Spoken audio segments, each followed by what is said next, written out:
2 3 1 2 3 টেকনিকটা আছে কি O HS occupational health and safety হ্যাঁ চ্যাপ্টার বাইরে হচ্ছে পড়াগুলো ঠিক আছে চ্যাপ্টার বাইরে occupational health and safety occupational health বলতে আমরা তো বুঝি তাই না প্রথম ক্লাস করছিলাম তো সেলিম ভাই করছিলেন অকুপেশনাল হেলথ মানে আপনি যে প্রফেশনে আছেন প্রফেশনাল কতগুলো হ্যাজার্ড আছে প্রফেশনাল হ্যাজার্ড গুলো কি কি মনে আছে রিভিউ প্লিজ প্রফেশনাল হ্যাজার্ড গুলো কি কি অকুপেশনাল হ্যাজার্ড গুলো কি কি বলতে পারবেন কেউ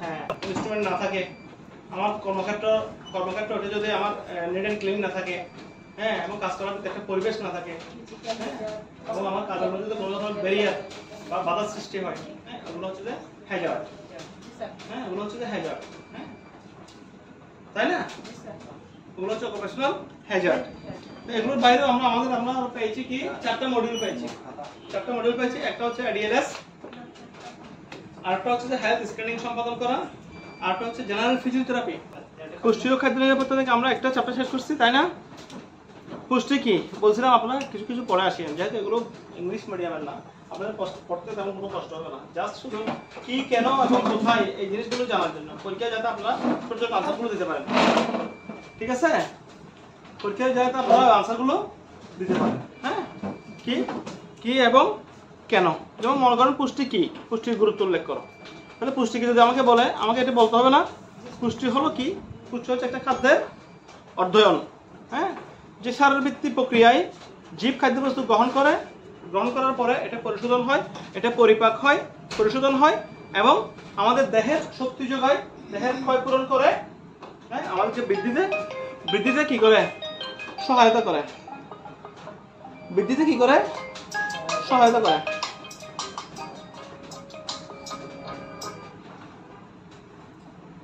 দেহের বৃদ্ধিতে আমাদেরকে সহায়তা করে ওটা হচ্ছে কি পুষ্টি আর পুষ্টিগুলো আমরা কোথেকে পাই পুষ্টি কোথেকে পাই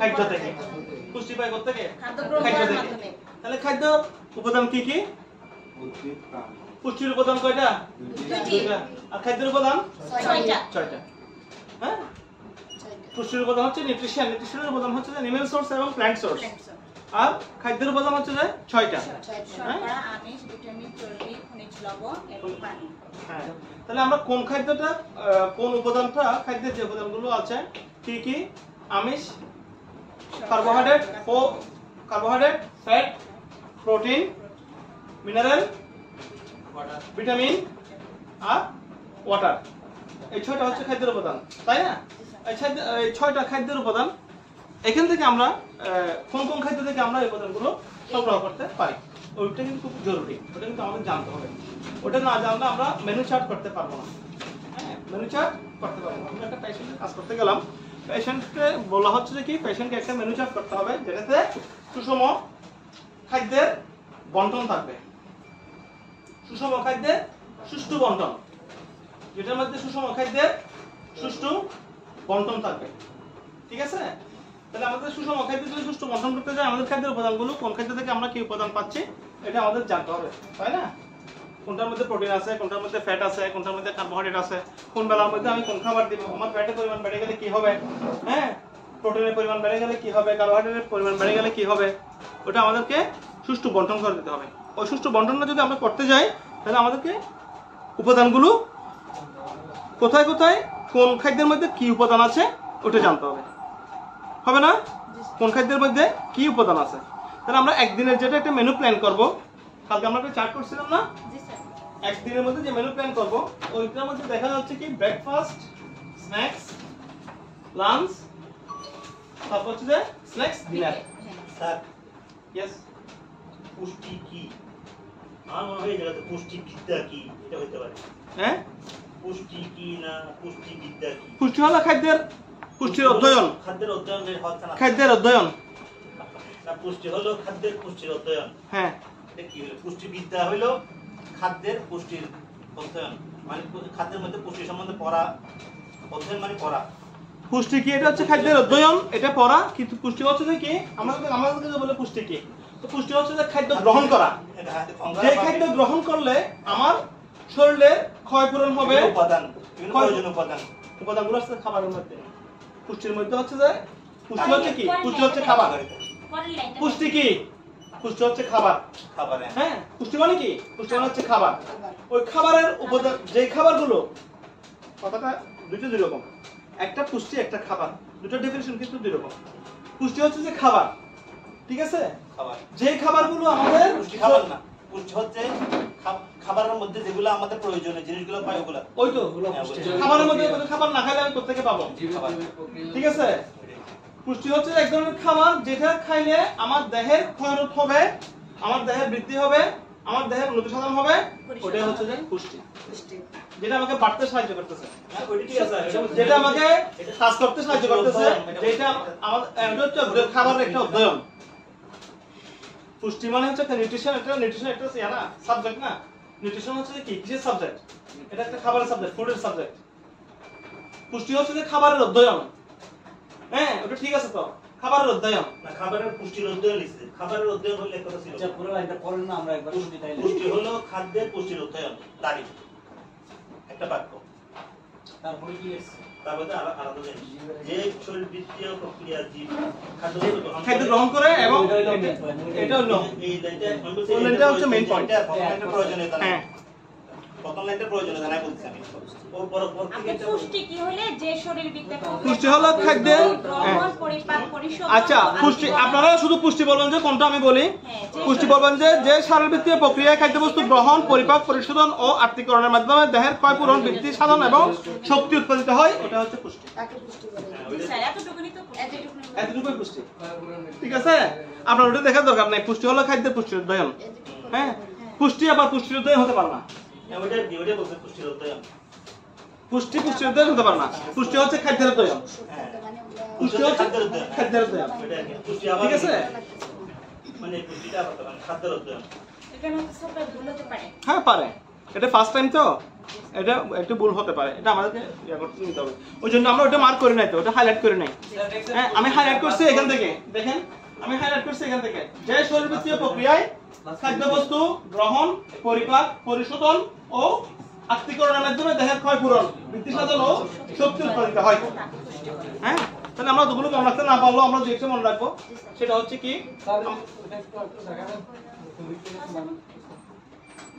আন্ডারলাইন করে দিই আমি। 4 পৃষ্ঠা, 4 পৃষ্ঠা দেখেন, 4 পৃষ্ঠা দেখেন, 4 পৃষ্ঠা। এটা প্র্যাকটিস ক্লাস 4। হ্যাঁ, ক্লাস 4 না, ক্লাস হচ্ছে যে প্র্যাকটিস ক্লাস 4। প্র্যাকটিস ক্লাস 4 হলে প্র্যাকটিস ক্লাস আগের তিনটা আপনাকে বলতে হবে। এটা আমরা 23 নম্বর ক্লাস, 24 নম্বর ক্লাস করে ফেলছি না, 26 নম্বর ক্লাস করে ফেলছি না, তাহলে আবার ক্লাস 4 কেমনে হয়? প্র্যাকটিস ক্লাস 4, এটা হচ্ছে প্র্যাকটিস ক্লাস 4। তাহলে প্র্যাকটিস ক্লাস 1 এর মধ্যে আমরা কি করছিলাম? নেবুলাইজেশন। না, vital sign. Good. Vital sign. Practice class 1 এ করছিলাম কি? Vital sign.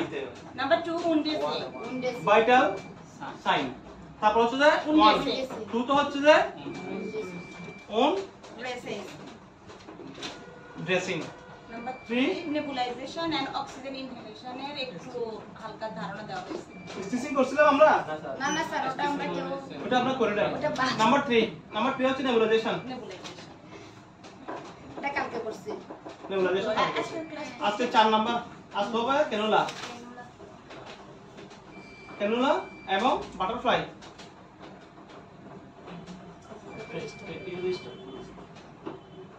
ক্যানুলা এবং বাটারফ্লাই আমরা কিভাবে অ্যাপ্লাই করব, কিভাবে আমরা প্রয়োগ করব, এটা এগুলো হচ্ছে প্র্যাকটিক্যাল। হ্যাঁ, ক্লাসের মধ্যে পুষ্টি আমাদের এখন যেহেতু দুটো মডিউল বাকি আছে, তা আমরা একটু আলোচনা করে মডিউলগুলো শেষ করতে হবে। হ্যাঁ, নাহলে আমরা আগাইতে পারবো না। ওই কারণে আমরা একটু করে পুষ্টির বিষয়ে একটু করে কথা বলতেছি। তাহলে আমরা আপনাদেরকে গত ক্লাসের মধ্যে কয়েকটা প্রশ্ন দিয়েছিলাম, আপনারা কি একটু পড়ে আসছেন?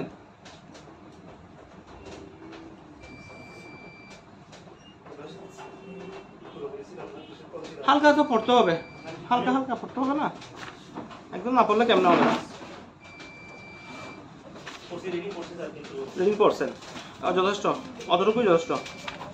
রিডিং পড়ছেন, আমরা একটা চ্যাপ্টার শেষ করছিলাম, ওটাতে আমরা বলছিলাম কি পুষ্টি কি, পুষ্টির গুরুত্ব কি, তারপর হচ্ছে খাদ্যের উপাদান কয়টি এবং কি কি ডিহাইড্রেশনের ফলে কি হতে পারে, হ্যাঁ এটাই। হ্যাঁ এখন আমরা খাদ্য নিরাপত্তা নিশ্চিত করা এই 2 নম্বরটা একটু দেখি। খাদ্য নিরাপত্তা আমরা কিভাবে নিশ্চিত করবো ওটা কি বলছিলাম? খাদ্য নিরাপত্তা বলতে কি বুঝো? WHO খাদ্য নিরাপত্তা নীতিগুলো কি কি? হ্যাঁ তাহলে খাদ্য নিরাপত্তা বলতে আমরা কি বুঝি? আমরা একটু দেখি খাদ্য নিরাপত্তা বলতে কি বুঝি। বই আছে ওখানে? শুনে ভাই বই আছে? ওখানে বসে লাস্টে বই আছে? কত পৃষ্ঠা বলতেন স্যার? খাদ্য নিরাপত্তা হচ্ছে যে 21 পৃষ্ঠা। 21 একটু বলো তো খাদ্য নিরাপত্তা কি? খাদ্য নিরাপত্তা একজন মানুষের বেঁচে থাকার জন্য খাদ্য অন্যতম প্রধান প্রয়োজন। খাদ্য থেকে আমরা যে পুষ্টি পাই তা আমাদের দৈনন্দিন কার্যকর্ম টিকিয়ে রাখার জন্য শক্তি এবং পুষ্টি দেয়। খাবার সমাজের সংস্কৃতিতেও একটি বড় ভূমিকা পালন করে এবং একটি সম্প্রদায়কে একটি নির্দিষ্ট পরিচয় দেয়। আমরা বেঁচে থাকার জন্য যে খাবার খাই সেই খাবারকে অবশ্যই হতে হবে নিরাপদ। অবশ্যই হতে হবে সেই খাবারকে অবশ্যই হতে হবে নিরাপদ। আমরা কি নিরাপদ রাখতে পারতেছি? আমরা কি নিরাপদ রাখতে পারতেছি? নিরাপদ রাখতে আমরা পারতেছি না। এখানে একটা জিনিস মনে রাখবেন, এখানে যে লাইনগুলো একবার পরে যাচ্ছেন ওগুলো কিন্তু দ্বিতীয়বার আর পড়ার সুযোগ পাবেন না হয়তো। সুতরাং যখন যে লাইনটা পড়বে যদি বা মনে হয় এটাই কিছু না ও কিছু না বাতাস, হ্যাঁ তারপর একটু মনোযোগ দিতে হবে, ঠিক আছে? কারণ এই লাইনটা আবার পড়ার আপনি সুযোগ নাও পেতে পারেন। হ্যাঁ না বলতেছি এটা তো পড়ে ফেলছেন, যেটা একবার পড়ে ফেলছেন ওটা পড়ার সুযোগ পাবেন। যেমন আমরা এর আগে যে এডিএলএস করছি, এডিএলএস পড়ার আর সুযোগ পাচ্ছি? সুযোগ আর পাচ্ছি না। সুতরাং এটা একবার কিন্তু আমরা ভুলে যাচ্ছি। পরীক্ষার মধ্যে যখন আসবে তখন আপনাদের কিন্তু এগুলোর উপর আনসার করতে হবে, সেজন্য একটু মনোযোগ দিতে হবে, ঠিক আছে? তারপর নেক্সট, খাদ্য নিরাপত্তা বলতে সেই অভ্যাসগুলিকে বোঝায় যেগুলি খাদ্য হ্যান্ডলিং, প্রক্রিয়াকরণ এবং বিতরণের সময় পরিলক্ষিত হয়, যাতে খাদ্যজনিত অসুস্থতা সৃষ্টি করতে পারে এমন দূষিত পদার্থগুলি উপস্থিত না থাকে।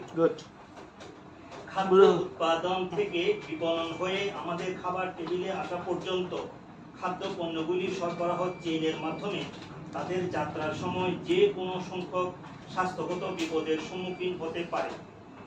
নিরাপদ খাদ্য পরিচালনার অভ্যাস এবং পদ্ধতিগুলি এইভাবে এই ঝুঁকিগুলি নিয়ন্ত্রণ করতে এবং ভোক্তাদের ক্ষতি রোধ করার জন্য খাদ্য উৎপাদন এবং বিপণন চক্রের প্রতিটি পর্যায়ে প্রয়োগ করা হয়।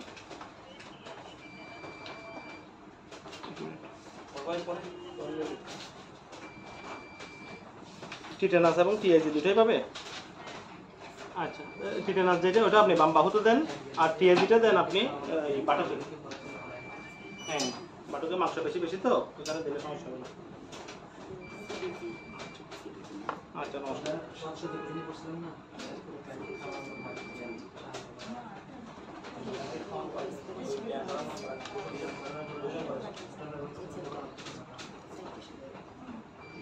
হ্যাঁ বলেন।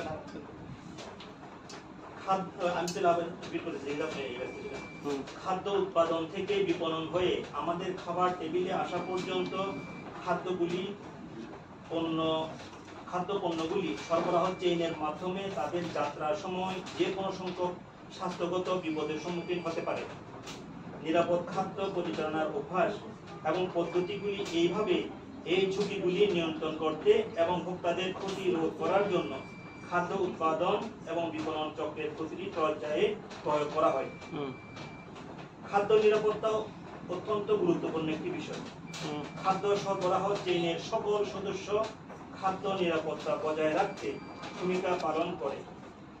আপনি একজন খাদ্য উৎপাদনকারী, সরবরাহকারী, একজন খাদ্য ব্যবসার মালিক, একজন প্রস্তুতকারক বা একজন গ্রাহক যে হন না কেন, আপনার খাদ্য নিরাপত্তায় গুরুত্বপূর্ণ ভূমিকা রয়েছে। বিশ্ব স্বাস্থ্য সংস্থার মতে সারা বিশ্বে কমপক্ষে 600 মিলিয়ন মানুষ অস্বাস্থ্যকর খাবার খাওয়ার পরে খাদ্যজনিত অসুস্থতায় আক্রান্ত হয়। এই মানুষের মধ্যে প্রতি বছর অন্তত 4,20,000 জন মানুষ মারা যায়। খাদ্যবাহিত রোগের ফলে উৎপাদনশীলতা হ্রাস এবং চিকিৎসা ব্যয় অর্থনৈতিক অগ্রগতিকে প্রভাবিত করতে পারে। খাদ্য নিরাপত্তা সংক্রান্ত সমস্যাগুলির বেশিরভাগই রোগ জীবাণু অণুজীবের কারণে ঘটে, যেমন ব্যাকটেরিয়া, যা খাদ্যে বিষকে সৃষ্টি করে।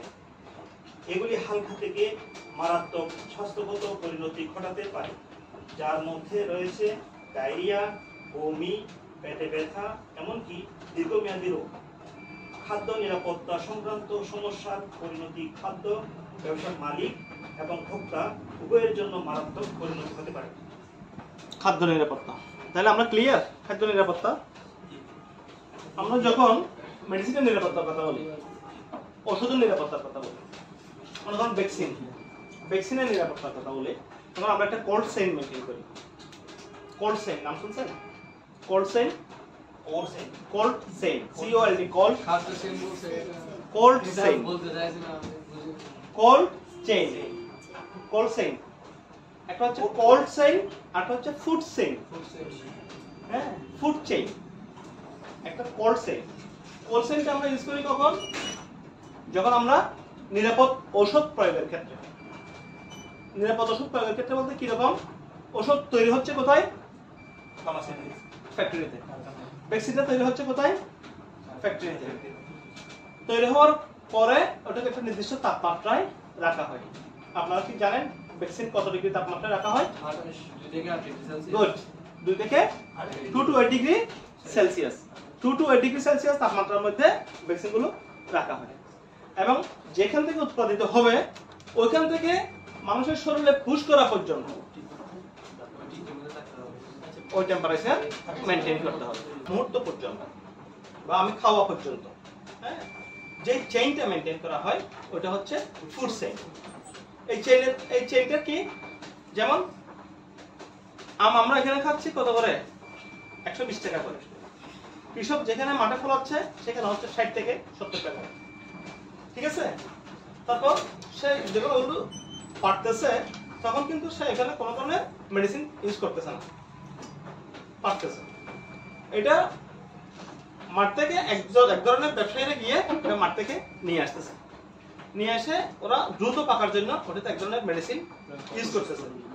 হ্যাঁ, তারপর ওটা পরিবহনের সুবিধার্থে বা বেশি দিন যাতে থাকতে না হয় ওই জন্য তাড়াতাড়ি পাকিয়ে কিভাবে ভোক্তাকে মানে কিভাবে বিদায় করে দিবে, কিভাবে ডেলিভারি দিবে, ওই একটা চিন্তার মধ্যে থাকে। এই যে অসৎ উপায় অবলম্বন ওটা পাকার জন্য বা ব্যবসায়ীরা, হ্যাঁ, যেটা আপনার প্রকৃত মূল্য যেটা বৃদ্ধি করতেছে ওটা হচ্ছে মূল্যের ক্ষেত্রে। এটা কোনো খাবারের মধ্যে সমস্যা হবে না, কিন্তু খাবারের মধ্যে সমস্যা হবে কাঁচা ফলকে যদি আপনি ফোর্স অ্যাপ্লাই করে পাকান তাহলে সেটা কিন্তু আপনার জন্য ক্ষতিকর। ঠিক তেমনি মাছ, মাংস, ডিম, দুধ থেকে শুরু করে আমার যে খাবারগুলো আছে ওই খাবারগুলো উৎপাদনের পর থেকে ভোক্তার খাওয়া পর্যন্ত, হ্যাঁ, যদি আমরা চেইনটা মেনটেন করতে পারি। কিরকম চেইন? যাতে এটা নষ্ট না হয়, যাতে এটার মধ্যে ব্যাকটেরিয়া এফেক্ট না পড়ে, যাতে এটাকে পাকানোর জন্য আমি আর্টিফিশিয়াল কিছু ইউজ না করি, হ্যাঁ, ওটাকে তাজা রাখার জন্য আমি কোনো মেডিসিন ইউজ না করি। এটা হচ্ছে যে আমার ফুড চেইন। হ্যাঁ, যদি ফুড চেইন ঠিক থাকে তাহলে আপনার কি বলছে? ফুড চেইন ঠিক থাকলে আপনার এই যে আপনার এই যে এতগুলো লোক মারা যাচ্ছে, কত লোক মারা যাচ্ছে? 4,20,000 মানুষ প্রতি বছর শুধু খাদ্য থেকে সৃষ্ট রোগের কারণে মারা যাচ্ছে। হ্যাঁ, 4,20,000 মানুষ মারা যাচ্ছে শুধু খাদ্য থেকে বিভিন্ন রকম রোগ জীবাণুর কারণে, খাদ্য গ্রহণের ফলে। ঠিক আছে? খাদ্য গ্রহণের ফলে বিভিন্ন রোগ জীবাণুতে আক্রান্ত হচ্ছে এবং মারা যাচ্ছে। তাহলে ওইটা শুধু মারা যাচ্ছে এটা না, এটার পিছনে আবার তার অর্থ খরচ হচ্ছে। আপনার যখন ফুড পয়জনিং হবে তখন আপনি হাসপাতালে যাবেন, ডাক্তারের কাছে যাবেন, ওষুধ খাবেন, পথ্য খাবেন, আপনার একটা বাড়তি একটা টাকা যাচ্ছে, তাই না? আপনি যদি সুস্থ থাকেন আপনার ওই টাকাটা খরচ হচ্ছে না। তাহলে এই কারণে বলতেছে যে কি এইটা এখন এটার উপর খুব জোর দিচ্ছে সরকার। কেন জোর দিচ্ছে? খাদ্য নিরাপত্তাটা যদি আমরা বজায় রাখতে পারি তাহলে আমরা সুষম খাদ্য গ্রহণ করতে পারবো, পুষ্টিকর খাদ্য গ্রহণ করতে পারবো এবং রোগ ব্যাধি থেকেও আমরা পরিত্রাণ পাবো। তাহলে খাদ্য নিরাপত্তা বলতে কি বুঝি আমরা? উৎপাদন থেকে শুরু করে ভোক্তা পর্যন্ত এটা নিরাপদে, নিরাপদ কি? নিরাপদে ফলন, নিরাপদে ফল উত্তোলন, নিরাপদে সংরক্ষণ, নিরাপদে বাজারজাতকরণ, নিরাপদে এটা আবার শুধু নিরাপদে কেন হয়ে আসলে হবে না, আপনার রন্ধনশালার মধ্যে মানে আপনি যে প্রক্রিয়ায় আপনি খাবার আপনার পরিবেশন করবেন বা খাবার তৈরি করবেন ওটা তো আপনার নিরাপদ থাকতে হবে। ওই যে নিরাপদের যে একটা বৈশিষ্ট্য এটা একদম খামার থেকে শুরু করে ফিল্ড থেকে শুরু করে খাওয়া পর্যন্ত এই চেইনটা মেইনটেইন করা, এটা হচ্ছে ফুড চেইন বা খাবারের খাদ্য নিরাপত্তা। হ্যাঁ, খাদ্য নিরাপত্তা নিয়ন্ত্রিত রাখা কেন গুরুত্বপূর্ণ তা এখানে কয়েকটি কারণের মাধ্যমে তুলে ধরা হলো। কেন খাদ্য নিরাপত্তা এটা নিরাপদ রাখা দরকার। হ্যাঁ, খাদ্যজনিত অসুস্থতা বা খাদ্য সম্পর্কিত আঘাত থেকে সুরক্ষা। খাদ্য নিরাপত্তার প্রধান উদ্দেশ্য হলো ভোক্তাদের খাদ্যজনিত রোগ বা খাদ্য গ্রহণ সম্পর্কিত আঘাত থেকে রক্ষা করা। খাদ্যজনিত অসুস্থতা খাদ্য ব্যবসার জন্য একটি বড় হুমকি। এই প্রভাবগুলির সাথে আলাদা খাদ্যবাহিত রোগ জীবাণু দ্বারা সৃষ্ট হয়, যাতে ক্ষতিকারক ব্যাকটেরিয়া, ছত্রাক, পরজীবী, ভাইরাস অন্তর্ভুক্ত থাকতে পারে। উপরন্তু রাসায়নিক পদার্থ, ভারী ধাতু এবং অতিরিক্ত সংযোজন খাদ্যজনিত অসুস্থতা এবং তীব্র বিষক্রিয়ার কারণে হতে পারে। ঠিক আছে, সংক্রমণ এবং আঘাতগুলির শারীরিক বিপদ যেমন কাচের টুকরো, ধাতুর টুকরো বা যে কোনো ধরনের শক্ত বস্তু বা আপনার খাদ্যকে উৎপাদনে দূষিত করছে, তার ফলে হতে পারে। সঠিক খাদ্য নিরাপত্তা ব্যবস্থার মাধ্যমে আপনি নিশ্চিত করতে পারেন যে আপনি খাবারটি খাচ্ছেন সেটি নিরাপদ এবং সংক্রমণের সম্ভাবনা কম। খাদ্য নিরাপত্তা সমস্যা থেকে খরচ হ্রাস।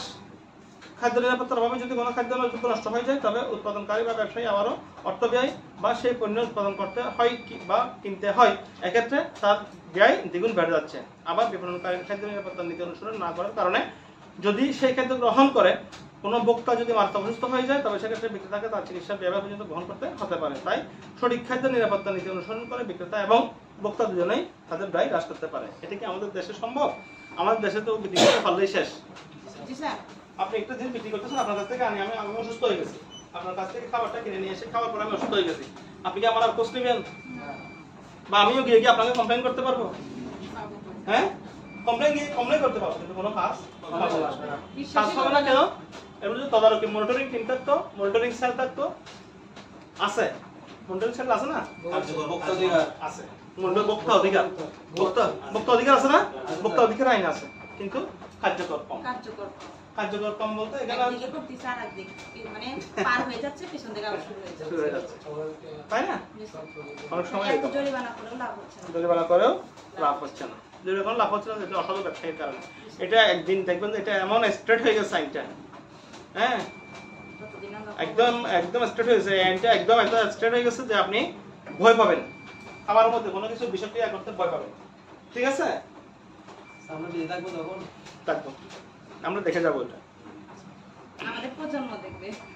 বর্জ্য কমাতে খাদ্য উৎপাদন এবং বিপণনের ক্ষেত্রে সঠিক খাদ্য নিরাপত্তা নীতি অনুসরণ করা যায়, তবে খাদ্য থেকে বর্জ্য কমানো যাবে। এক্ষেত্রে বিপণনের পূর্বে ঝুঁকিপূর্ণ বা অনিরাপদ খাদ্যগুলোকে আগে পৃথক করে ফেলতে হবে, সেক্ষেত্রে বর্জ্য তৈরি হবে কম, যার ফলে একই সাথে বর্জ্য ব্যবস্থাপনা ব্যয় কমে যাবে। সুস্থ জীবনযাপনের উপায়,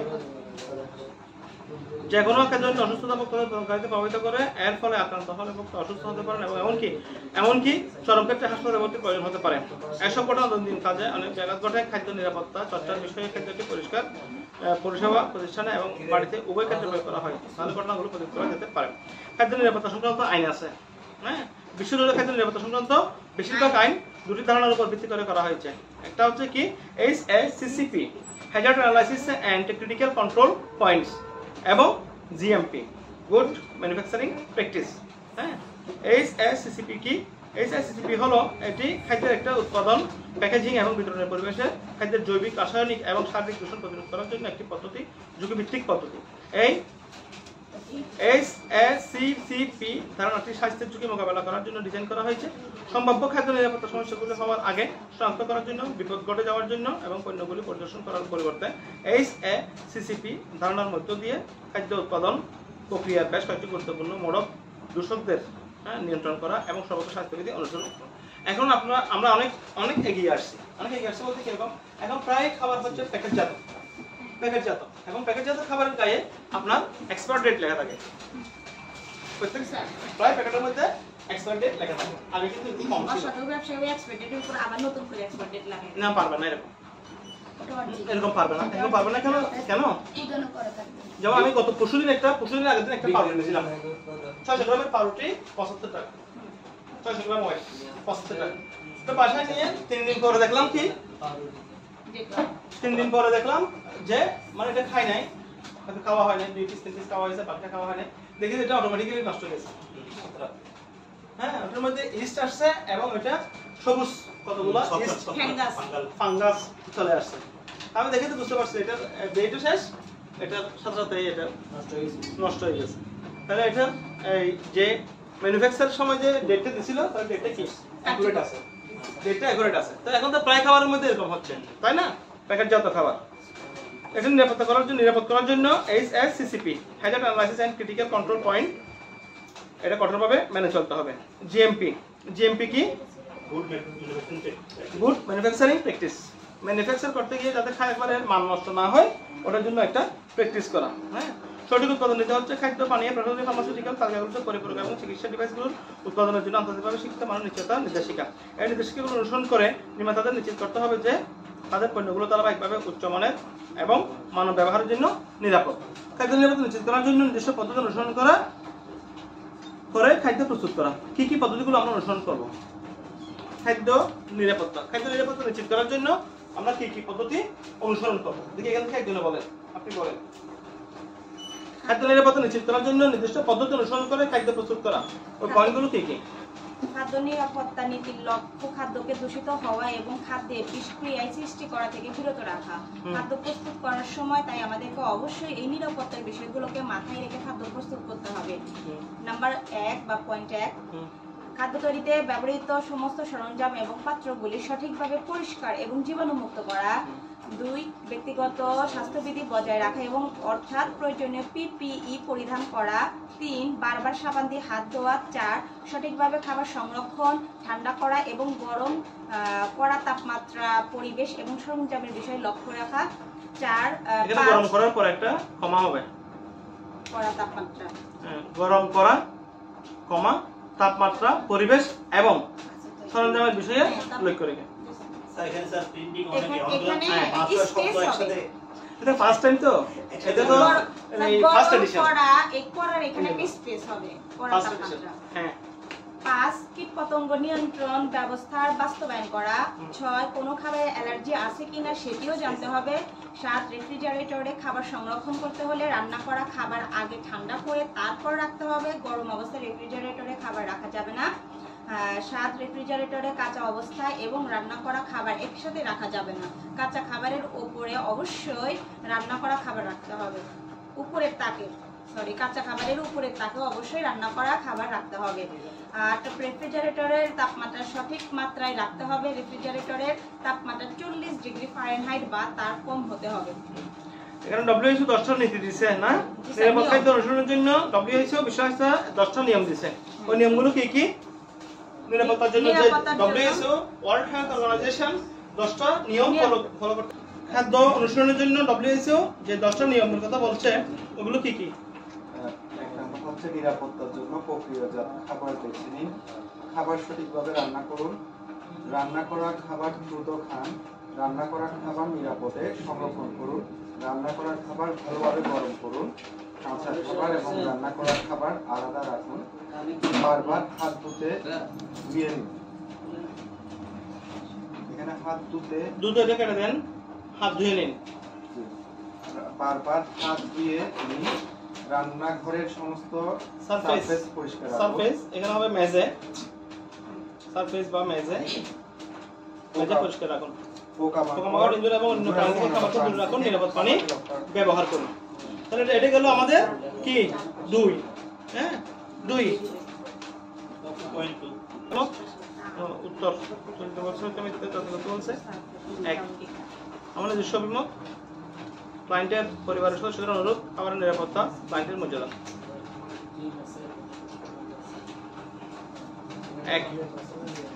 1 নাম্বার কি হবে বলুন তো?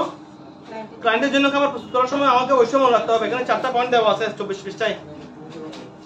24 পৃষ্ঠায় কি কি? খাবারের নিরাপত্তা, খাবারের নিরাপত্তা গ নাম্বার না গ নাম্বার। WHO নিয়ম অনুযায়ী নিরাপদ খাবারের জন্য আমাদের মানতে হবে খাবারের সঠিকভাবে রান্না করতে হবে, নিরাপদ পানি ব্যবহার করতে হবে, রান্না করা খাবার নিরাপদ করতে হবে, উপরের সবগুলো সূত্রতে যাচাই করো। এখানে দেখছি খাদ্য নিরাপত্তা সংক্রান্ত সমস্যাগুলো বেশিরভাগ রোগ জীবাণু অণুজীবের কারণে ঘটে। হ্যাঁ, এটা সত্য না মিথ্যা? সত্য। রোগ জীবাণু যদি খাদ্য নিরাপত্তা চর্চার বিষয়টি কেবল খাদ্য পরিষেবা প্রতিষ্ঠানে চর্চা করার জন্য, হ্যাঁ মিথ্যা। মিথ্যা। খাদ্য নিরাপত্তা বলতে কি বুঝো? খাদ্য নিরাপত্তা বলতে সেই অভ্যাসগুলোকে বোঝানো হয় যেগুলো দ্বারা হ্যান্ডলিং, প্রক্রিয়াকরণ এবং বিতরণের সময় পরিলক্ষিত হয় যাতে খাদ্যজনিত অসুস্থতা সৃষ্টি করতে পারে এবং দূষিত পদার্থগুলো উপস্থিত না থাকে। WHO খাদ্য নিরাপত্তা নীতিগুলো কি কি গেল? আচ্ছা, তাহলে এখান থেকে আপনারা দুটো প্রশ্ন দেখে আসবেন, তিনটা প্রশ্ন দেখবেন। একটা হচ্ছে দেখি খাদ্য নিরাপত্তা বলতে কি বুঝো, 5 নাম্বার এবং 6 নাম্বার, এই দুটো প্রশ্ন দেখবেন। এর আগে ক্লাসে আমি 4টা প্রশ্ন দিয়েছিলাম আপনাদেরকে, তাই না? 3টা প্রশ্ন দিয়েছিলাম। আপনারা কি এগুলো দেখছিলেন? মুখস্থ করতে হবে না, আমি বললে হবে, মুখস্থ করতে হবে না, জাস্ট জিনিসটা আপনারা বুঝছেন কিনা অতটুকু বললে হবে। মোটামুটি আপনি পরীক্ষার খাতার মধ্যে যদি এখান থেকে প্রশ্ন আসে খাদ্য, পুষ্টি, নিরাপত্তা, খাবারের উপাদান, হ্যাঁ খাদ্যের উপাদান, পুষ্টির উপাদান, এগুলো থেকে প্রশ্ন আসলে মোটামুটি যাতে আপনি আনসার করতে পারেন। ঠিক আছে? আপনি যাতে মোটামুটি আনসার করতে পারেন।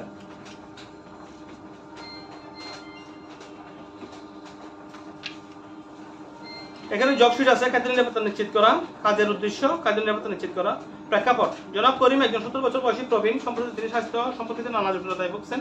এই অবস্থায় বাসায় তাকে দেখাশোনা করার জন্য একজন কেয়ার গিভার রাখা হয়েছে। কাকে রাখা হয়েছে? কেয়ার গিভার রাখা হয়েছে। হ্যাঁ, জনাব করিমের কেয়ার গিভার হিসেবে আপনি তার জন্য প্রয়োজনীয় খাদ্য নিরাপত্তা মেনে খাবার তৈরি করবেন। হ্যাঁ, করিমের কেয়ার গিভার হিসেবে আপনি তার প্রয়োজনীয় খাদ্য নিরাপত্তা মেনে খাবার তৈরি করবেন। তাহলে এখানে কি প্রক্রিয়াগুলো আপনি মেনটেন করবেন, কি প্রক্রিয়াগুলো আপনি অনুসরণ করবেন?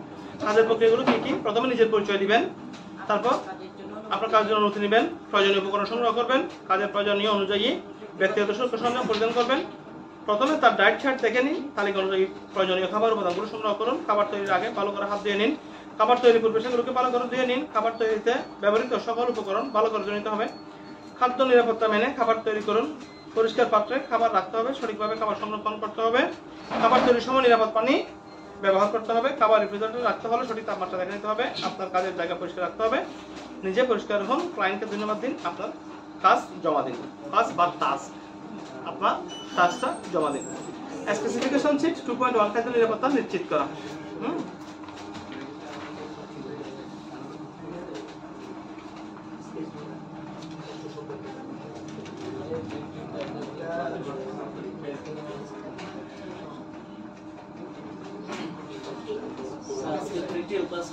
হ্যাঁ, ব্যাটারি ক্লাস হবে, আধা ঘন্টা ব্যাটারি ক্লাস করব। হ্যাঁ, তাহলে আপনারা নেক্সট এটা একটা আরেকটা আছে, এখানে হচ্ছে বিএমআই।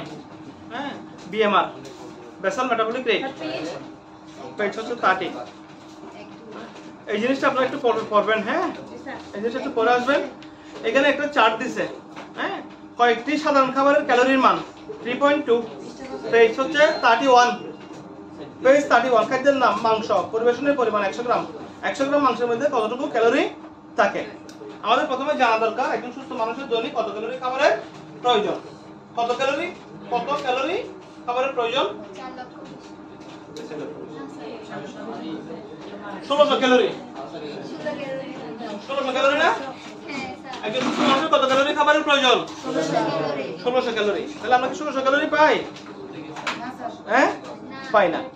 1600 ক্যালোরি হলে আমাকে মাংসের মধ্যে 100 গ্রাম মাংসের মধ্যে আমি 288 ক্যালোরি পাচ্ছি। ভাতের মধ্যে 100 গ্রাম ভাতের মধ্যে পাচ্ছি 130। তাহলে এগুলো সবগুলো খাইলেও আমার কত হচ্ছে দেখি? 300, 400, 500, 600, 700, 800, 900, 10। সবগুলো খাইলে 1100 হচ্ছে। দুই নম্বর প্রশ্ন কি ছিল ওটা? হ্যাঁ, খাবারের ক্যালোরির মান মানে খাদ্যের মতো বুঝো। তারপর আরেকটা প্রশ্ন ছিল। হ্যাঁ, দুটো প্রশ্ন দিয়েছি। একটা হচ্ছে WHO নীতি, খাদ্য নিরাপত্তা নীতি, WHO খাদ্য নিরাপত্তা নীতি এবং খাদ্য নিরাপত্তা কাকে বলে, দুটো প্রশ্ন। এটার সাথে আপনারা এই প্রশ্নটা দেখে আসবেন, কয়েকটি সাধারণ খাবারের ক্যালোরির মান।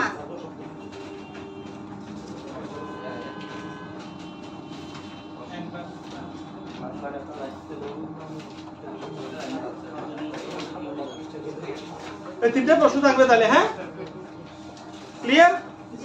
এই তিনটা প্রশ্ন থাকবে। পড়েন না তো? পড়েন। থেকে স্যার সময় পাই না স্যার সময় পাই না স্যার টোটালি পাই না রাত 2টা বাজে পর্যন্ত স্যার পেশেন্ট দেখতে হয় স্যার টাকা দিচ্ছি ব্যবস্থা থেকে স্যার সকাল থেকে আগে উঠতে পাই না স্যার তাহলে ফেল ডেইলি পেশেন্ট কয়টা হয়? আমার তো 40-50 টাকা 40-50 পেশেন্ট হয়। শিশু দেখি ধরুন 10-15টা আপনার নাম কি? স্যার পারভেজ পারভেজ কি দেখেন? ডাক্তার পারবে ডাক্তার? স্যার আমি পেশেন্ট স্যার শিশু এবং আপনার নাম পুরো নাম কি? আমি পারভেজ স্যার আগে কিছু লাগার নাই? চিকিৎসক চিকিৎসক আছে স্যার কি চিকিৎসক? স্যার হ্যাঁ? B doctor B doctor? Village doctor B B doctor? Village doctor village doctor B একটা না দুইটা? একটা স্যার আচ্ছা। স্যার দুইটা থাকে না হ্যাঁ? দুইটা থাকে বি হ্যাঁ। ওটার মিনিং কি স্যার ওটা হচ্ছে যে ব্লেস ডক্টর মানে ভেরি ইম্পর্টেন্ট ব্লেস ডক্টর মানে যে দুটো বি থাকলে দুটো বি থাকলে স্যার বলছো স্যার প্রতিক্রিয়া তাহলে 40টা ইয়া থাকে না ভিজিট কত নেন? 40টা বেশি হয় তাই নাকি ভিজিট কত নেন? স্যার 51 নিচে মাত্র 50 করে হলো তো কত 2000 টাকা 2000 টাকা হলো মাত্র 7000 টাকা মাশাআল্লাহ গরিবের ডক্টর মানবিক গরিবের ডক্টর মানবিক কাজ হয়ে গেছে স্যার আমি পরীক্ষা যেগুলো দিচ্ছি চেম্বার কোথায়? স্যার আদ্রটি কোথায় হাজিপাড়া হাজিপাড়া হাজিপাড়া কয়লারি আছে অনেক ভিতরে অনেক ভিতরে অনেক ভিতরে আমার দোকান নাম বললে রিসোর্ট চিনে অনেক ভিতরে অনেক ভিতরে তাকে পাঠাবো পপুলার পপুলার হয়ে গেছে তাড়াতাড়ি না, ঠিক আছে, দোয়া করি আমরা। বুঝতে হবে আমাদের থেকে আমাদের রেস্টুরেন্টে এরকম হোক আমরা দোয়া করি জি স্যার। 50 টাকা নিচ্ছে এটা বড় কথা না তবে আমাকে একটা জিনিস খেয়াল রাখতে হবে যে আমার দ্বারা যাতে কারো ক্ষতি না হয় রেফার করে দিই স্যার যেটা হ্যাঁ। স্পেশালি রেফার করে দিই আমার দ্বারা যাতে কারো ক্ষতি না হয় আমি উপকার করতে পারবো না সেটা ঠিক আছে কিন্তু যাতে কারো ক্ষতি না হয় ঠিক আছে যেটা আমার অনেকে কি করে আমার সাধ্যের বাইরে একটা মনে করেন একটা অ্যাবসেস নিয়ে আসছে হ্যাঁ ঠিক আছে এটা ডেন্টিস করা যাবে এখানে এই কথা বলে 2-4-5 টাকা ইয়ে করে সমস্যা নেই বেশি আছে এখন থেকে স্যার করে তো করার পরে এটা দেখতেছেন একটা ডায়াবেটিস আছে বা আদার্স কোনো ডিজিজ আছে এটা শুকাচ্ছে না পরে না পারতে পরে মেডিকেল পাঠিয়ে দেয় 11 আওয়ারের মধ্যে মেডিকেল পাঠিয়ে দিলে তখন আর কিছু করার থাকে না এখানে ঠিক আছে তাহলে আমরা যেগুলো মনে করবো যে ক্রিটিক্যাল এগুলো আমরা এখানে রাখবো না ঠিক আছে তাহলে আপনাদের তিনটা হ্যাঁ আপনাদের তাহলে তিনটে প্রশ্ন থাকবে প্রশ্ন কয়টা তিনটে প্রশ্ন থাকবে আগামী ক্লাসে তিনটে প্রশ্ন থাকবে গত ক্লাসে তিনটে প্রশ্ন দিয়েছিলাম কি কি দিয়েছিলাম প্রশ্নগুলো কি কি প্রশ্নগুলো বলতে ভালো হবে উত্তর বলা লাগবে পুষ্টি কি খাদ্য পুষ্টির গুরুত্ব দুইটা আর আরেকটা তিনটা তো ডিহাইড্রেশনের ফলে কি হতে পারে পুষ্টি কি খাদ্যে পুষ্টির গুরুত্ব এবং ডিহাইড্রেশনের ফলে কি হতে পারে হ্যাঁ তাহলে পুষ্টি কি আমরা পাইছি आंसर পাইছি পুষ্টি কি খাবারের অধ্যয়ন যে অধ্যয়নের ফলে আমরা অধ্যয়নের ফলে আমরা বলেন না বলে এখন যে খাদ্য মানে যে খাদ্য গ্রহণ করলে মেটাবলিজম হওয়ার পরে খাদ্যের শোষণ পরিপাক এবং গ্রোথ গ্রোথ এবং মেটাবলিজম নিশ্চিত করে ক্যাটাবলিজম হ্যাঁ অ্যানাবলিজম ঠিক আছে সবগুলো প্রক্রিয়া সম্পন্ন করে আমাদের দেহকে বৃদ্ধি করতে কি বাংলা ইংরেজি এরকম লেখা আমাকে যাবে বৃদ্ধি নিশ্চিত করবে এবং শক্তি উৎপন্ন করে হ্যাঁ। বৃদ্ধি নিশ্চিত করবে নিশ্চিত করবে ওটা হচ্ছে যে পুষ্টি পুষ্টি হ্যাঁ পুষ্টি হচ্ছে কি খাবারের অধ্যয়ন তাই না পুষ্টির অধ্যয়ন না এটা একটু ভুল হচ্ছে শব্দের মধ্যে পুষ্টি হচ্ছে খাবারের অধ্যয়ন ঠিক আছে তো খাবারের উপাদানগুলো কি কি খাবারের উপাদান কয়টা কি কি বলেন আপনি বলেন প্রোটিন স্টার বলেন কি নাম ইসরাত কাছাকাছি আছে বলেন আমিষ প্রোটিন শর্করা বলেন না কেউ ভিটামিন পানি পানি হয়েছে সব হয়েছে প্রোটিন আমিষ প্রোটিন কি এবং আমিষ কি খনিজ লবণ বলেন মিনারেল মিনারেল বাংলায় বলবেন ইংলিশে বললে ইংলিশ বলবেন একবার যদি বলেন প্রোটিন একবার যদি বলেন আমিষ আবার যদি বলেন কার্বোহাইড্রেট আবার যদি বলেন শর্করা আবার যদি বলেন মিনারেল আবার যদি বলেন খনিজ তাহলে তো 12টা হয়ে যাবে বলবে চর্বি 11 বলবে তাই না কত নেওয়া যায় হ্যাঁ তাহলে carbohydrate fat protein vitamin mineral water carbohydrate fat protein vitamin mineral water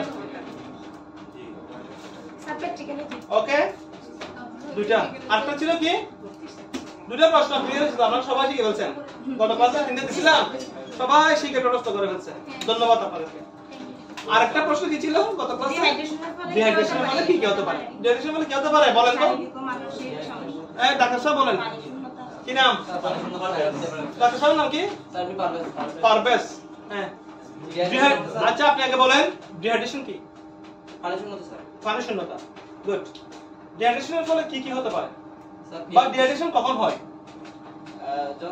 যখন শরীর থেকে অতিরিক্ত পানি পরিমাণ চলে যায় স্যার গুড পানির পরিমাণ কেন যাবে হ্যাঁ পানির পরিমাণ কেন যাবে আর কি কারণ হতে পারে স্যার ডায়রিয়া বা পানি কম খাইলে অতিরিক্ত পানি কম খেলে তারপর ডায়রিয়া সোয়েটিং এর কারণ হতে পারে আর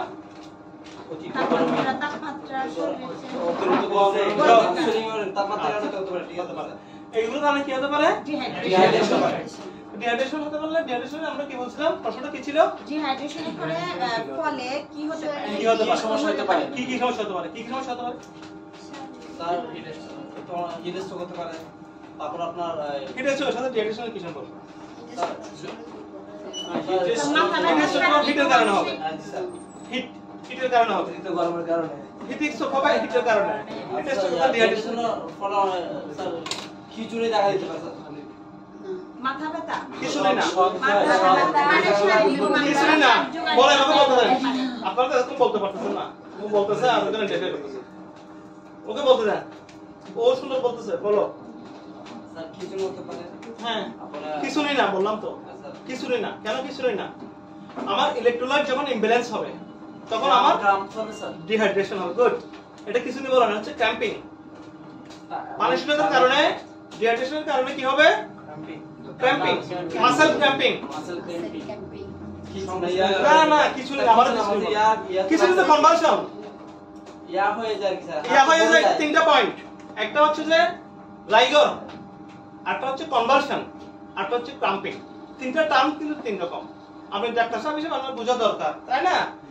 রাইগর হচ্ছে কোনটা মানে একটু কাঁপতেছে পুরো শরীর কাঁপতেছে মাথা চুল থেকে পায়ের নখ পর্যন্ত কাঁপতেছে ওটা হচ্ছে রাইগর RIGOR ওইটা হচ্ছে রাইগর আরটা হচ্ছে কনভালশন ফেব্রিয়াল কনভালশন নাম শুনছেন আপনি না sir febrile convulsion febrile fever থেকে ফেব্রিয়াল আসছে ফিভার থেকে ফেব্রিয়াল কনভালশন জ্বরের কারণে যে কিছু একটা হয় ছোট বাচ্চাদের এটা আন্ডার 5 ইয়ার্স বাচ্চাদের বেশি হয় তাই না ওটা হচ্ছে কি কনভালশন যখন হবে তখন এইভাবে যখন দিবে হ্যাঁ কিছু নেই রাইগার আর কিছু নেই কিন্তু একই কথা না রাইগার হচ্ছে যে পুরো শরীর কাঁপবে আর কিছু নেই হচ্ছে যে কিছু কম জাকি আসবে রাইগার কনভালশন আর হচ্ছে ক্র্যাম্পিং শুধু ক্র্যাম্পিং করলে হবে না মাসল ক্র্যাম্পিং যখন আপনার ডিহাইড্রেশন হয়ে যাবে শরীর থেকে ইলেকট্রোলাইট ইমব্যালেন্স হবে কি যাবে আমরা যে বলি ডিহাইড্রেশন বলতেছি ডিহাইড্রেশনের ফলে কি যাবে ইলেকট্রোলাইট চলে যাবে কি electrolyte sodium ion sodium calcium potassium magnesium ion sodium potassium calcium magnesium এই ধরনের ইলেকট্রোলাইট গুলো চলে যাবে ইমব্যালেন্স হবে তখন আপনার মাসল ক্র্যাম্পিং হবে মাসলগুলো টেনে আসবে কুচকে যাবে মাসল টেনে আসবে আপনার হাত এভাবে চলে আসবে কুচকে যাবে হাত এভাবে চলে আসবে পা চলে আসবে বাঁকা হয়ে যাবে তাহলে তিন রকম না রাইগর কনভালশন মাসল ক্র্যাম্পিং তিন রকম তাই না তাহলে বুঝতে হবে ডিহাইড্রেশনের ফলে কি আমার প্রশ্ন কি ছিল ডিহাইড্রেশন বলে কি হতে পারে ডিহাইড্রেশনের ফলে কি হতে পারে মাথা ব্যথা হতে পারে আমরা দেখেন দীর্ঘক্ষণ সময় আমরা যদি পানি না খাই তাহলে আমাদের কিন্তু মাথা ব্যথা করে তাই না এক তারপর মাসল ক্র্যাম্পিং হতে পারে আর কি হতে পারে মাথা ঘুরে যেতে পারে আর কি হতে পারে বিষণ্ণতা বা অবসাদ আসতে পারে এই 4-5টা পয়েন্ট আপনারা বলে দিলে 4-5টা অস্থির লাগবে অস্থিরতা হ্যাঁ বিষণ্ণতা পার্থক্য আছে অবসাদ হচ্ছে ক্লান্তি বিষণ্ণতা হচ্ছে যে ইরিটেবল হয়ে যাওয়া হ্যাঁ বিষণ্ণতা মানে যে কোনো একটা বিষয়ের প্রতি ইরিটেট হয়ে যাচ্ছে হ্যাঁ ক্লান্তি হচ্ছে অবসাদ ফেটিগি হ্যাঁ ফেটিগ যেটা বলি আমরা ঠিক আছে দুটোর মধ্যে পার্থক্য আছে তাহলে আমার গত ক্লাসের প্রশ্ন ছিল তিনটা আমরা মোটামুটি তিনটে প্রশ্নের মধ্যে ধারণা পেয়েছি এবং আজকে যে প্রশ্নগুলো আপনারা আগামীতে পড়ে আসবেন আজকে কি দিছি খাদ্য নিরাপত্তা পদ্ধতি। খাদ্য নিরাপত্তা বলতে কি বুঝো? WHO এর খাদ্য WHO এর খাদ্য নিরাপত্তার নীতিগুলো কি কি? আর একটা তো ছিলাম। আর হচ্ছে কয়েকটি সাধারণ খাবারের ক্যালোরির নাম। গুড। খাবারের ক্যালোরি কয়টা খাবারের নাম বলবেন, নামের পাশে লিখে দিবেন। 100 গ্রাম মাংসের মধ্যে কত ক্যালোরি আছে? হ্যাঁ 100 গ্রাম ভাতের মধ্যে না ওটা না, BMI ওটা আলাদা, ওটা হচ্ছে body mass index, BMI BMR এটা কি বলছে দিছে তো বেসাল মেটাবলিক রেট নাকি জানেন? বেসাল মেটাবলিক রেট, হ্যাঁ আর ওটা হচ্ছে যে বডি মাস ইনডেক্স, হ্যাঁ দুটো ভিন্ন জিনিস, যেটা অবশ্যই বুঝছি। ঠিক আছে। তাহলে আমরা এই তিনটা কোন খাবারের মধ্যে কত ক্যালোরি আছে ওইটা 100 গ্রাম মাংসের মধ্যে কত ক্যালোরি আছে এটা আমরা এই 10টা খাবারের 100 গ্রাম করে কতটুকু ক্যালোরি আছে এটা। আবার খাদ্য নিরাপত্তা বলতে আমরা কি বুঝি? খাদ্য নিরাপত্তা সম্পর্কে WHO এর যে 10টা পয়েন্ট দিয়েছে, তাই না? এই তিনটা তাহলে আগামীতে আপনারা দেখে আসবেন, ঠিক আছে? আমরা একটু করে তাহলে আজকে প্র্যাকটিক্যালের দিকে যাই। জি স্যার, প্র্যাকটিক্যাল আজকে হচ্ছে যে আমাদের প্র্যাকটিক্যাল ক্যানুলা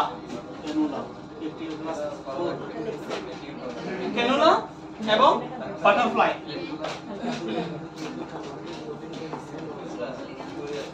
আচ্ছা আমরা তো সবাই ক্যানুলা চিনি না, তাই না? ক্যানুলা চিনি সবাই? হ্যাঁ ক্যানুলা করতে পারি? ক্যানুলা করতে পারি না, আমি চিনি না। ডাক্তার দেখা চিনি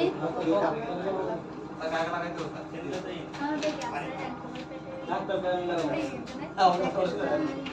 আমার টেজি লাগে না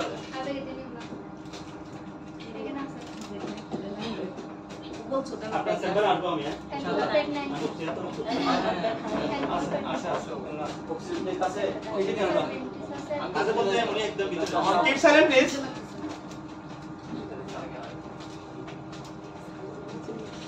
নাম্বার টাইম একটু বললেন ডাক্তার সাহেব। হাজিপাড়া মেইন হাজিপাড়া না মানে ক্যানুলাটা ধরেন, আপনি ধরেন আবার দেখেন না পিক খাইয়েন না।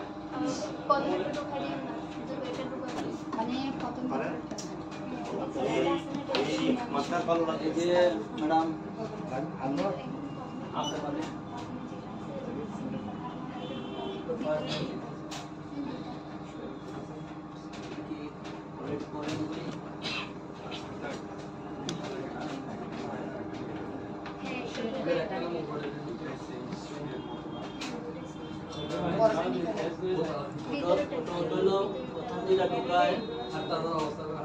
প্রথম যেটা ঢোকায় হলো ফাইবার, ফাইবারের ভিতর দিয়ে সোজা ঢোকায়।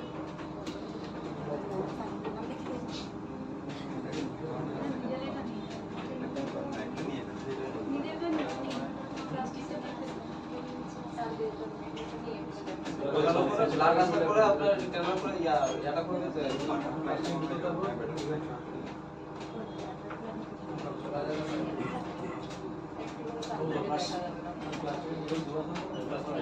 ডিএমএস এর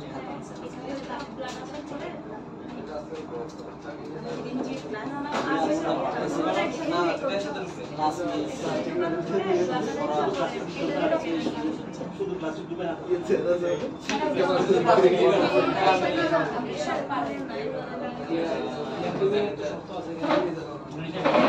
পরীক্ষা আমি লিখে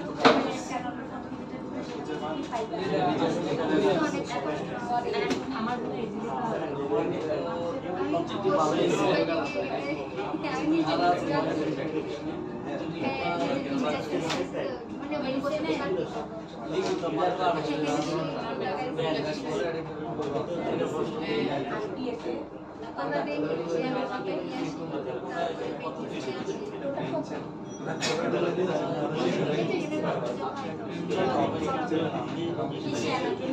ভালো বাথরুমে চলতে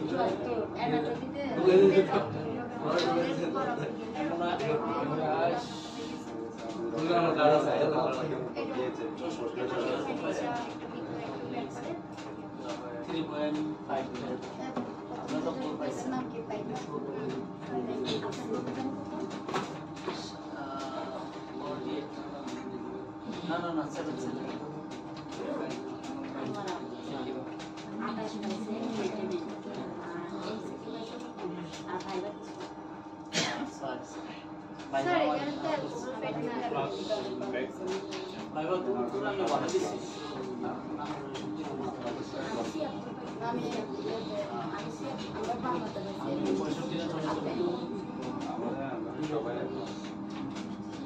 আপনি ইয়াতে ছুটিতে কথা বলছেন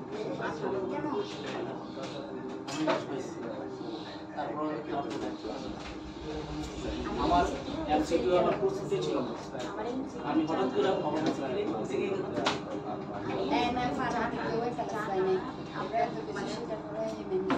তাহানের পর আমার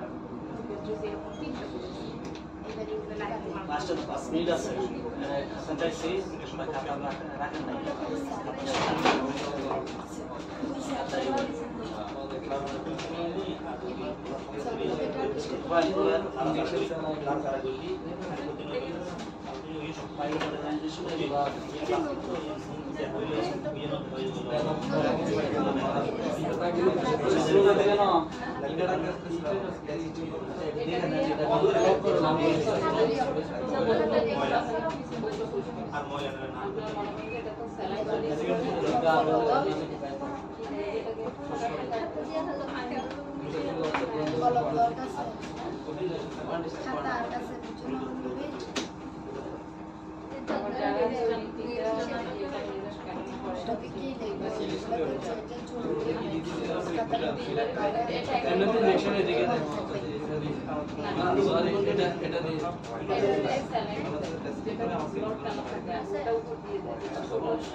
এটা তার অবস্থা কি সেটা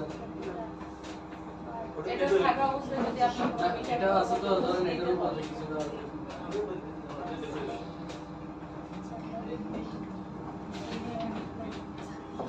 আমি দেখবো catheter cannula parts of cannula এই যে ক্যানুলাটা আপনারা দেখছেন খাতা নিয়ে দেখছেন মিলে দেখেন এগুলো আছে কিনা এগুলো দেখেন মিলে দেখেন এই পার্টগুলো আছে কিনা ক্যাথেটারের মধ্যে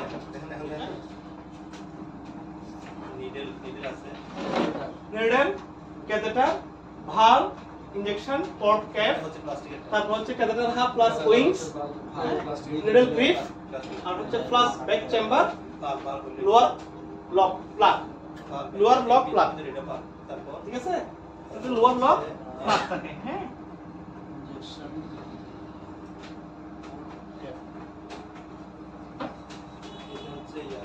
ইনজেকশন পার্ট এটাই ইনজেকশন পার্ট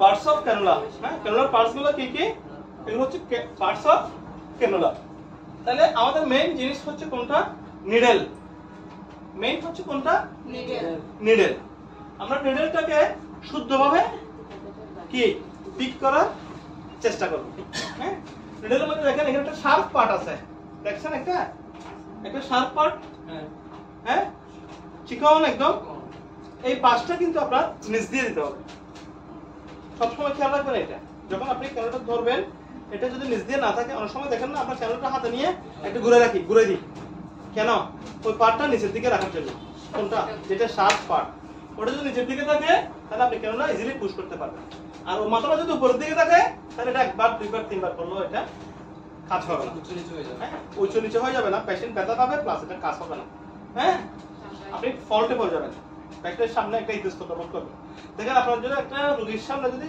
গিয়ে যদি আপনি এক্সপার্ট হন তাহলে ধরে আপনি 2-3 মিনিটের মধ্যে এটা পুশ করতে পারবেন আর যদি এক্সপার্ট না হন এই পার্টগুলো সম্পর্কে যদি আপনার জানা না থাকে আপনি যদি পার্টগুলো নাই চিনেন লোয়ার লুক কোনটা ইনজেকশন পুশ করব কোন দিকে আমি বাটারফ্লাই কোনগুলা বাটারফ্লাই উইংস গুলা পাখা যেগুলা এগুলো আমি কিভাবে সেটিং করব ওগুলো তো প্রথমে যখন আপনার ক্যানুলার মধ্যে থাকবে ওগুলো ভাঁজ করা থাকে তাই না ক্যানুলার প্যাকেটের মধ্যে যখন থাকবে ভাঁজ করা থাকে তাই না যখন আপনি এটা খুলবেন এটা উইংস গুলা খুলে দিতে হবে তাই না? এখানে বাল্ব কোনটাকে বোঝায় স্যার? ভালভ হচ্ছে যে মাঝখানে একটা ভালভ আছে। মানে ছিদ্রটা? হ্যাঁ, ছিদ্রটার উপরে নিচে দিয়ে বাড়াবো, ছিদ্রটা নিচ দিয়ে বাড়াবো, একটা ভালভ আছে। উইংসের হেড, উইংসের মাথায় উইংস আছে না, উইংস পাখাগুলোর মাথায় একটা ভালভ আছে। ভালভ মানে ওই পাশের ছিদ্রটা দুটো সংযোগস্থল আর কি, দুটো সংযোগস্থল, এটা একটা চিকন একটা ভালভ আছে, ঠিক আছে? এই যে লোয়ার আছে না inject port cap, inject port cap হচ্ছে কোনটা? ওই যে উপরে ওইটা, যেটা আপনার পিঙ্ক কালার, হ্যাঁ পিঙ্ক কালার ওইটা, ঠিক আছে? তাহলে ক্যানোলার আমাদের সাইজ গুলো কত কত? আমরা ওই ক্যানোলার সাইজ বলছিলাম না, কত বলেন তো? 18 18 20 20 22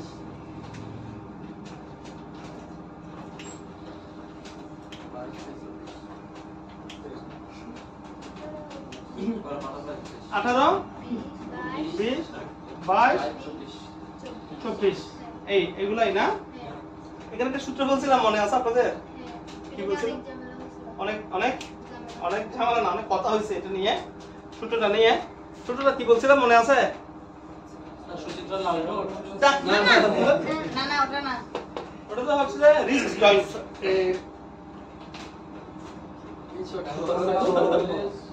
ছোট হলে বড়, বড় হলে ছোট। হ্যাঁ স্যার, সংখ্যা সাইজের অঙ্ক সংখ্যায় বড় হলে ক্যানোলার সাইজ ছোট স্যার। স্যার সংখ্যায় ছোট হলে ওটা বড় হবে। গুড। সংখ্যায় বড় হলে ছোট হবে। সংখ্যায় যদি ছোট হয় ক্যানোলার সাইজ হচ্ছে বড়, বড়। সংখ্যায় যদি ছোট হয় ক্যানোলার সাইজ হচ্ছে বড়, আর সংখ্যা যদি বড় হয় ক্যানোলার সাইজ হচ্ছে ছোট। একই কথা। হ্যাঁ, সংখ্যায় যদি ছোট হয় সাইজ হচ্ছে বড়। তাহলে এখানে বড় সাইজ কোনটা বলেন তো? 18 স্যার 18 এটা বড়। 18 হচ্ছে একটু ছোট কোনটা? 20 স্যার 20। 20 হচ্ছে একটু ছোট 22। 22 হচ্ছে একটু ছোট 24। তার মানে আমরা 24 এটা পুশিং করব কাদেরকে? 24 সাইজে বাচ্চাদের। একদম 0 ডে থেকে শুরু করে 0 ডে থেকে শুরু করে, হ্যাঁ, কত বছর পর্যন্ত? 2 3 4 5 6 বছর পর্যন্ত আমরা 24 এটা ইউজ করতে পারবো। হ্যাঁ, তারপর যখন একটু বড় হবে, 10 বছরের উপরে হবে, তখন 10 থেকে 15 বছর পর্যন্ত আমরা 22 ইউজ করতে পারবো। 15 থেকে 20 বছর 20 সাইজ ইউজ করতে পারবো। হ্যাঁ, বা 20 বছরের মধ্যে অনেক সময় 18 সাইজ ইউজ করা যায় যদি হেলদি হয়, ভেইন মোটা হয়। হ্যাঁ, ভেইন দেখে আপনি according to condition of vein, ভেইনের কন্ডিশন দেখে আপনি বুঝতে পারবেন যে এটা কত সাইজে দিলে আপনার জন্য কমফোর্টেবল হবে, কত সাইজে কোনটা দিলে আপনার জন্য কমফোর্টেবল হবে। অনেক সময় দেখা যাচ্ছে মানুষটা মোটা কিন্তু ভেইনটা চিকন, তাহলে ওই ক্ষেত্রে আপনি 18 দিতে পারবেন? পারবেন না। ওই ক্ষেত্রে আপনাদের 24 বা 22 দিতে হবে। হ্যাঁ, আবার এগুলো আমার অনেক তারতম্য, অনেক ক্ষেত্রে এগুলো ডিপেন্ড করা হচ্ছে যে পেশেন্টের কন্ডিশন অনুসারে। আমরা ক্যানুলা করি কখন? পেশেন্টকে ক্যানুলা করব বলেন তো? যখন একটা রোগীকে কন্টিনিউ যখন ইনজেকশন দিতে হবে। হ্যাঁ, যখন একটা পেশেন্ট নাথিং বাই মাউথ থাকবে। এনবিএম মানে কি? গুড। ডাক্তার সাহেব, জি স্যার এনবিএম মানে কি? এমবিএম এনবিএম স্যার জানি না স্যার নাথিং বাই মাউথ। তার মানে সে মুখে খাবে না। মুখে যখন খাবে না তখন তাকে কি করতে হবে? তার শরীরে এগুলো তো রাখতে হবে না, তাহলে ক্যানুলা করতে হবে, মানে স্যালাইন দিতে হবে। ক্যানুলা করতে হবে না, স্যালাইন দিতে হবে, বা মুখে খাবার দিতে হবে, মুখে নল দিয়ে খাবার দিতে হবে। তখন সেক্ষেত্রে আমরা কি করি? আইভি পুশিং করি। হ্যাঁ, এক। 2 নম্বর হচ্ছে যদি কোনো ডিহাইড্রেশন হয়, পেশেন্ট ডিহাইড্রেশন হলে বা মাঝে মধ্যে যদি ভিটামিনের অভাব হয়, ভিটামিন দেওয়ার জন্য বা রোগীকে চিকিৎসা প্রদান করার জন্য ইনজেকশন। অনেক সময় দেখা যাচ্ছে কি একটা পেশেন্ট 5-7 ধরনের ইনজেকশন পায়, তাহলে ওকে 5-7 বার তো পুশিং করা সম্ভব না। সে কারণে একদিনে যদি 5 বার যদি পায়, সে যদি 7 দিন যদি চিকিৎসা পায়, তাহলে 35 বার তাকে ফুটা করতে হবে। তাহলে ওইটা থেকে রক্ষা পাওয়ার জন্য আমরা কি করবো? একটা ক্যানুলা করে দেবো। কি করবো? ক্যানুলা করে দেবো।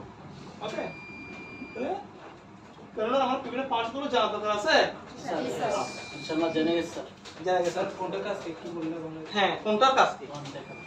পুরোটার কাজ হচ্ছে কি ক্যানুলা। কোনটার কাজ কি এটা আপনারা বুঝে নেবেন। কেমনে বুঝে নেবেন? ইউর অ্যাডাল্ট লার্নার,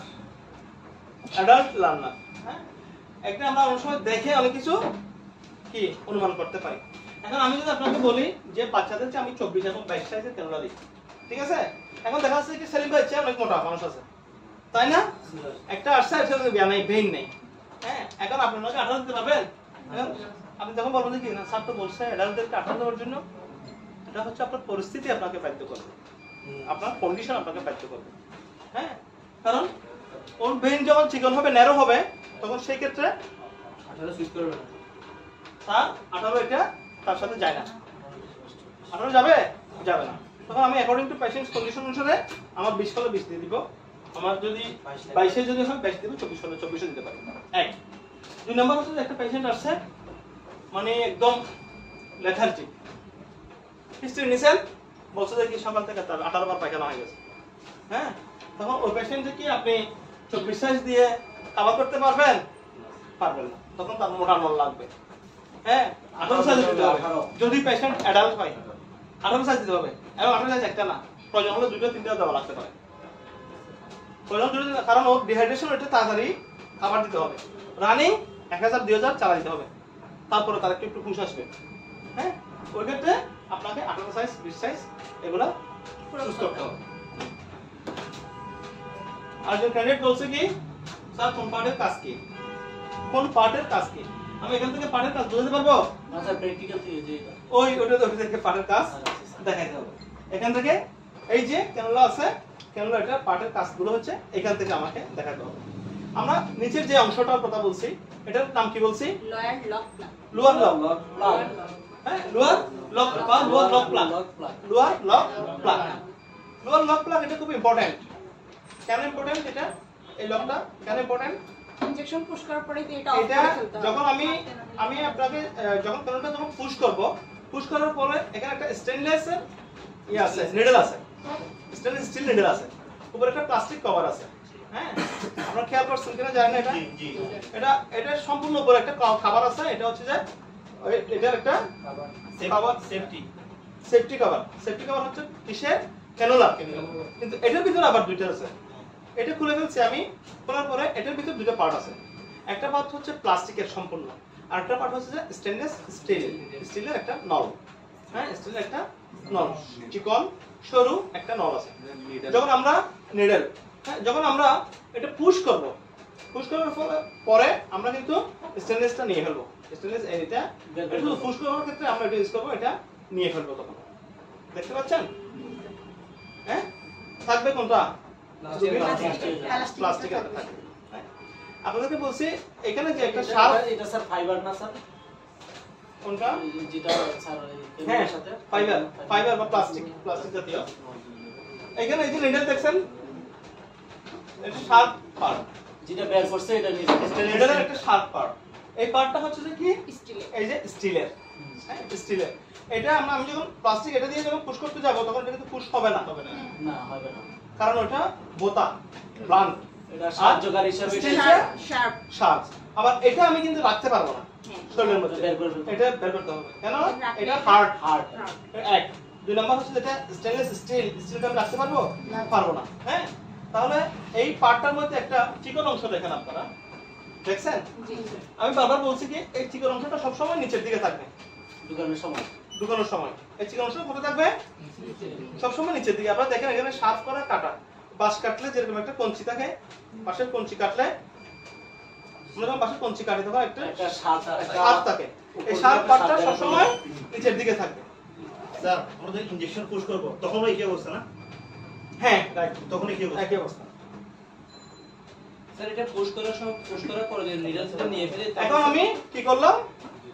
শার্পটা যখন নিচের দিকে থাকবে তখন আমি এটা পুশ করলাম, পুশ করার ফলে আমি এটা নিয়ে ফেললাম, হ্যাঁ? এটা নিয়ে ফেলবো।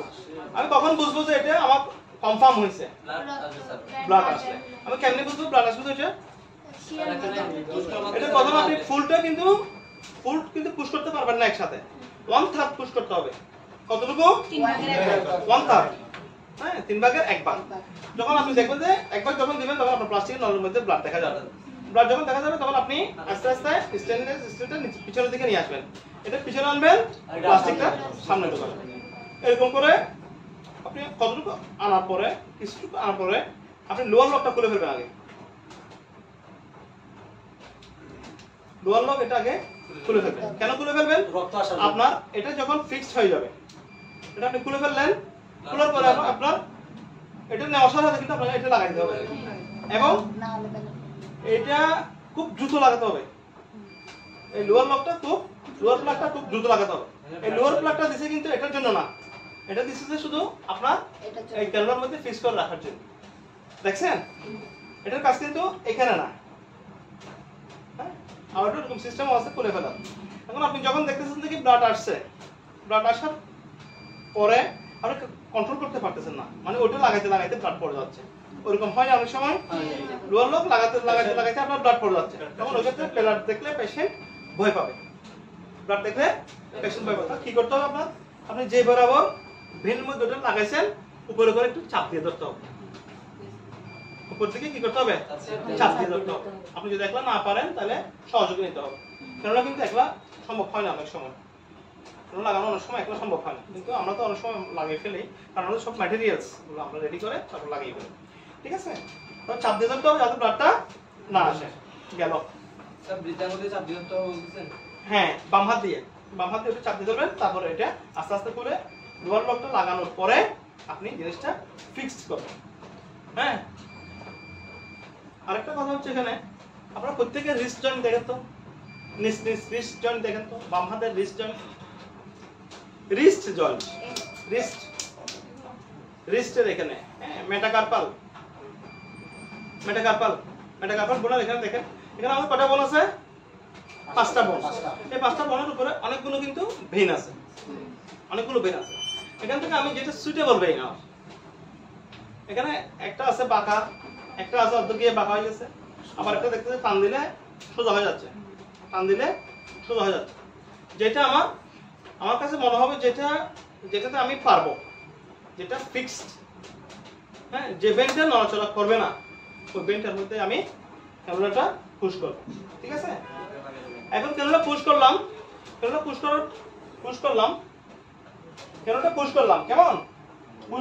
পুশ করার পরে আমাকে কি করতে হবে? হ্যাঁ, ওটা ভালো আছে, একটা প্র্যাকটিস করব।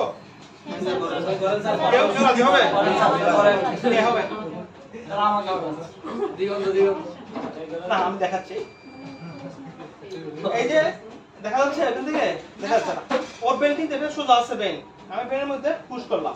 ঠিক আছে, বেনের মধ্যে পুশ করলাম, কেমন? পুশ করার পরে এটা আমাকে খেয়াল রাখতে হবে আমার নিডলের মাথাটা যেন রিস্ট জয়েন্টে গিয়ে আঘাত না লাগে। এই যে আমি হাত বাঁকা করতেছি, আমার নিডলটা যদি এখানে চলে আসে, আমি হাত বাঁকা করতে পারবো না। আমি বাঁকা করার সময় কি হবে? ব্যথা পাবো, আবার ছিঁড়ে যাওয়ার সম্ভাবনা থাকবে। ঠিক আছে, ওই জিনিসটা আমার সবসময় মনে রাখতে হবে। একটু হয়তো পিছনের দিকে আসুক, আমার সমস্যা নেই। একটু পিছনের দিকে আসলে কোনো সমস্যা আছে? কোনো সমস্যা নেই। ধরো আমি কাজ দিয়ে এটা ফিক্সড করে দেবো। ঠিক আছে, তারপর এটা যখন আমি দিব, তখন আমাকে কি রেডি রাখতে হবে? আমি ক্যানুলা পুশিং করার সময় ক্যানুলা একটা ট্রে রেডি করতে হবে না? ফুট করে আমি একটা ক্যানুলা পুশ করতে পারবো না। কি জিনিস রেডি রাখতে হবে বলেন তো? গুড, একটা অ্যালকোহল প্যাড লাগবে, তারপরে স্যাভলন থাকলে স্যাভলন, হেক্সেল থাকলে হেক্সেল, তারপর কটন লাগবে, মাইক্রোফোন টেপ লাগবে, হ্যাঁ, মাইক্রো টেপ আমি কয় পিস নিব?